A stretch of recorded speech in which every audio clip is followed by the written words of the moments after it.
د زابل ولایت په مرکز کلات کې 45 بیرته راستنې شوي کډوالو او غریبو کسانو ته د کار زمینه برابره سوه او نن ورته د کوچنیو کاروبارونو په موخه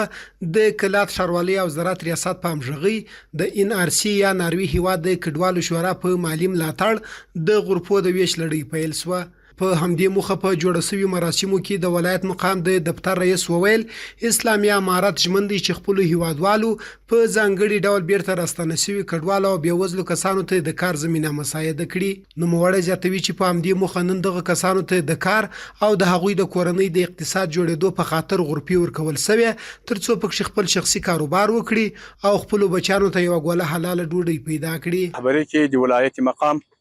دا جوړ شوی دی هغه غریب خلکو ته چې یا مهاجر شوي دي هجرت یې کړی ده او یا داسې غریب خلک ولو چې هغو به یا ریړۍ چلولې او دلته به بېروزګاره بولو نو د هغو لپاره دا برابرې شوي دي. نور هم انشاءالله تعالی ولایت مقام هغه دا کوشش کوي چې نور هم غرفې ورته برابرې کړي د داسې غریبو خلکو لپاره چې د هغو وزله ورباندې وشي او بیروزګاری چې د هغه ختم شي. پر همدې مهال هغه کسان چې ورته د کار زمینه برابره سوې د خوښۍ په څرګندولو سره د اسلامي امارت مننه کوي چې د دوی لاسنیوی کوي او ورته د کار زمینه برابره کړه. خو زموږ ځای نه و معلوم ریړۍ ولې نو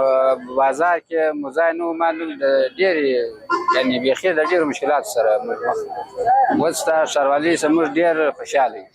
خو دا شام کارېدله موږ سره سوې ده ځکه بازار ته مخامخ د روډه وتلي یو او چپه کېدن نو دا کیسې خرابېدل دا نشته انشاءالله صفا سوتره یو روبله زموږ یو شی نه به خرابېږي نه به بدوړه کېږي